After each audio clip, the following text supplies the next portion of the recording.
for me personally, I can, knock some rust off and then be a little bit better than that. Jared, what kind of things specifically, when you talk about knocking the rust off, do you kind of want to work on getting better? It's everything. I think it's never, one thing in particular. It's always just trying to get better, trying to continue to put the ball in my receivers' hands, and just continue to get better. Jared, going against Drew Brees, obviously your fifth time going up against him, what have those experiences kind of not taught you, but how have you grown since that first one through this one? And is there anything kind of different going against a Super Bowl winning quarterback? Yeah, I think I've talked about this, but the first time we played him, you're kind of in awe of playing Drew Brees and everything that goes along with it. When I was a rookie and how great he is and how great his career has been, and I think at this point now, I feel like we are more peers. I did go to the Pro Bowl with him, and we were able to experience that with him, and me and him have become friends, and I'm a big fan of his. Did you see the end of that Monday night game? It was great. When Houston scored, what were you thinking? I mean, Brees is going to bring them back, or as a quarterback, and you're It was a tough situation, but he did it, and that's why he's so great. And they're never out of it, and I think we know that with him behind center, they're never out of it, and have to try to score a lot of points to beat them. last season when at the end of regulation, when you guys got the ball and you drove for that game-tying field goal, what was going through your mind? You kind of put us in your mindset when you're running out on the field for that particular drive. What's kind of going through your head?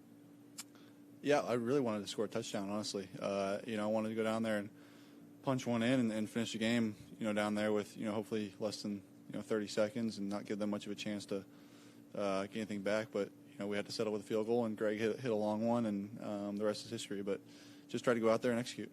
On the interception that your defense came up with, do you remember where you were and watching that play? I know the ball was up in the air for Edwards.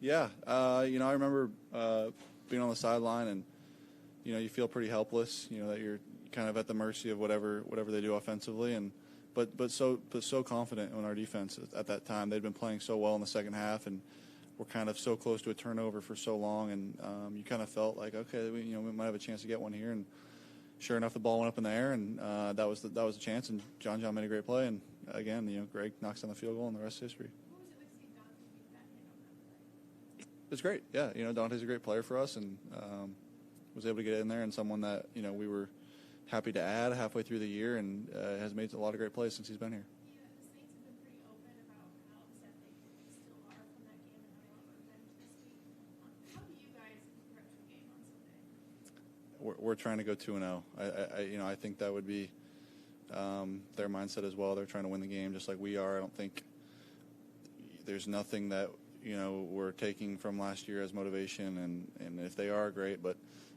it's just another game for us, and it's our home opener after not being at home in a long time, and excited to see our fans. It'll be a big one, and it'll be a lot of fun. Jared, go back to Sunday's game. There were a lot of things that you guys did from a concept standpoint. Underneath, guys run into open areas in the zone, turn and sit. It's a little bit different from what you guys have done in the past. Is that sort of a work in progress? And do you feel it's important to do that based on what defenses are trying to take down the field? Yeah, I think it was a game that was testing our patience for sure. It was something where they were getting a lot of depth in the secondary, and for whatever reason we had a hard time getting over the top, and just had to continue to take the completions underneath. And if that's what is helping us move the offense forward and win the game, I'm all for it. And last week it was. So just continue to stay patient, and I thought for myself, me and Sean kind of joked about it earlier in the week, but it was a mature game for both him and myself, just taking what they gave us and not getting impatient. That takes a little discipline. Absolutely, yeah. No, that's what I'm getting at. It took a lot of discipline. You want to hit the big one. You want to hit the big one the whole game, and just for whatever reason, what they were doing defensively, we couldn't really get that off, and just had to stay patient.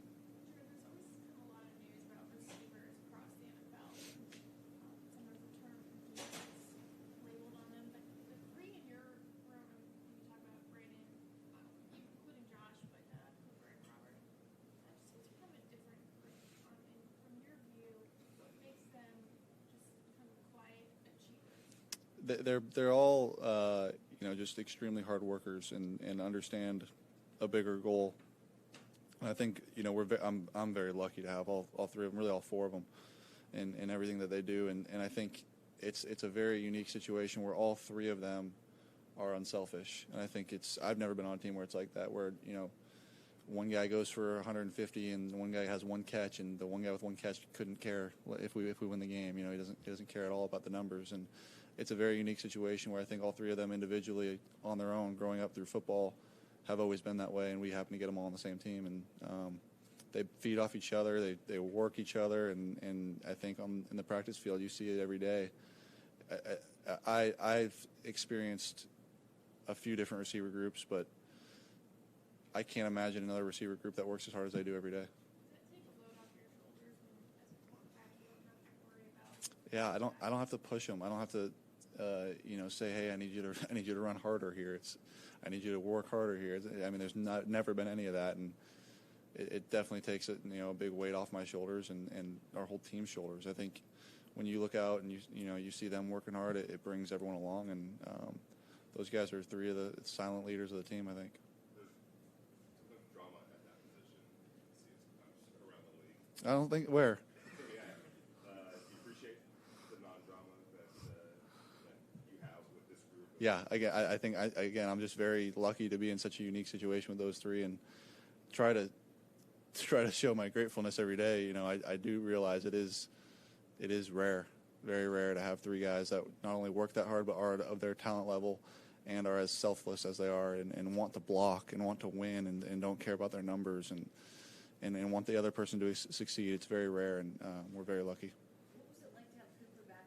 How excited he was to be there. What's Yeah. it like on your end? Yeah, he looked great. I thought he did a great job, and for me personally, he's always been a guy I've enjoyed throwing to, and he looked great, and I'm glad he's back out there. Did you have anything to say to Goff after the NFC Championship game? Afterward, he talked pretty frankly about how he wanted to be better and stuff. But did you talk to him at all after that game about anything? Not anything that I wouldn't normally. I mean, it was just very, very normal. I think I've stressed it before, but he's such a great teammate and great person that he handles everything with such class and the way you're supposed to, and I couldn't be more proud of him for the way he's handled everything over the last year. And I'm glad he came out and did his thing the other day, and I expect the same thing moving forward. I know he does too, and I think he feels pretty good. Good. All right, thank you.